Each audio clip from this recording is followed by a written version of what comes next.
Growing up in a small town in the Philippines, one rite of passage was learning how to drive a car. Can't just be any car, mind you. For someone to be taken seriously as a driver, it had to be a manual transmission automobile, a stick shift, if you will. Having learned how to steer a car even before my foot could reach the pedals by sitting on my uncle's lap on many drives, I was deemed ready to learn by the time I was 10 or so, and able to look comfortably above the dashboard. I still remember the first time I extended my leg so I could step on the clutch with my other foot, ready just above the gas pedal of my grandfather's cream-colored Volkswagen Brasilia. Arguably the best car to learn to drive a stick thanks to a smooth and not so temperamental clutch, and a shifter that was agreeable and easy to use. The car eased forward a bit before jolting, and with a bit more pressure in the gas, started moving smoothly. Success! Or so I thought. In addition to mastering the perfect launch, I had to keep in mind when to shift gears as I gained speed while also paying attention to the road. Well, that and remembering to shift to lower gear as I slowed down, or starting all the way back to first gear after a full stop. It was like juggling multiple balls in the air and paying attention to everything.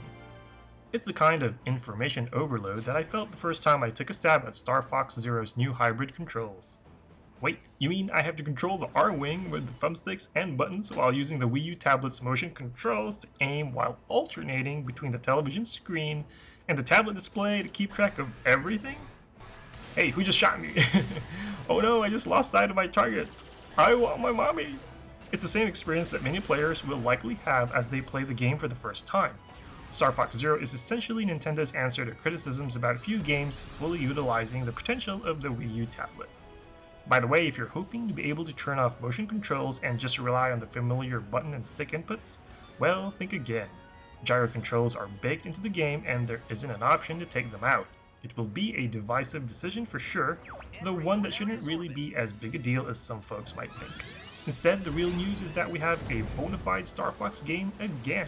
Following the mixed reviews of the last Star Fox game on the GameCube and the decline of the on-rail shooting genre that birthed classics such as Panzer Dragoon, the series ended up on an extended sabbatical.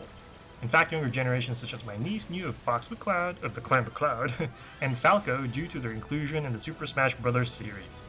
It was one reason I was so excited to introduce my niece to Star Fox Zero. I still remember the silly smile on my face as she started to get the hang of the game and flew under arches, rattled off loop-de-loops, pulled off 180-degree turns, and saved wingmen like Slippy and Peppy from pursuers. "It's pretty good," she said, as I quietly nodded in approval in the background. "Don't forget to do a barrel roll," I chuckled, even though I knew she likely wouldn't get the reference. Visually, the game looks quite nice for a Wii U title, featuring a wide range of planetary and interstellar locales. It's essentially a spiritual reimagining of the N64 game with more modern graphic sensibilities and a Nintendo meets Star Wars vibe. In terms of gameplay design, each stage is typically split into 3 modes. Stages start out with a fixed on-rail sequence that has you hurtling along a predetermined path as you take down foes and avoid obstacles and enemy attacks. This is then followed by an all-range mode where you get more freedom to fly within a large space while fulfilling objectives. Lastly, the game throws in boss fights to cap off your mission. Adding variety to the formula is the ability to transform the R-Wing into a Macross Gerwalk-style walker mode that turns the game into more of a third-person shooter. The game also throws in the Gyro-Wing Copter and the Landmaster Tank, each with their own unique physics and controls. There's amiibo functionality included as well, with players getting a classic SNES or Super Nintendo era R-Wing by using the Fox figure and a black R-Wing with the Falco amiibo. I have neither, however, so I was not able to test them. Ultimately, though, the controls are the crux of the Star Fox experience. Admittedly, the new setup can take a lot to get used to, as I found myself primarily staring at the TV at first. I noticed that my niece, meanwhile, was totally glued to the Wii U tablet when she first started playing. Just looking at the TV, though, handicaps your accuracy. Focusing only on the tablet, meanwhile, makes you more susceptible to getting hit by enemy attacks and missing things on the peripheral of the screen. This means you'll ideally want to keep track of both displays as the situation calls for it, in order to get the proper Star Fox experience. In fact, I had an easier time adapting to the motion controls, which are essentially a souped-up version of Splatoon's, compared to training myself to pay attention to both screens. Not that the motion controls don't have any issues. Due to the constantly changing angles of combat, you'll want to get in the habit of recalibrating your motion controls lest you end up fighting constantly with the camera.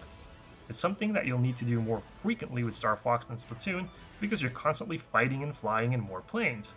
pun so totally intended, whereas Splatoon has you primarily walking on a surface. Fortunately, the game includes an extensive tutorial mode to help shape you up with the various vehicles and controls. Master them and you'll have lots of fun strafing targets, blasting through corridors, and shooting down the traitorous Porker Pigma, who's apparently a member of the PC Master race as he loves to flaunt the specs of his fighter over yours. That's just a tongue-in-cheek reference, by the way, as I also play PC games. Otherwise, you also can get your kicks in co-op mode, where one person drives and the other shoots. Granted, there will be some people who won't adapt to the controls and find it cumbersome. The gameplay also can feel boxed in, as even all range segments have invisible walls that turn you back.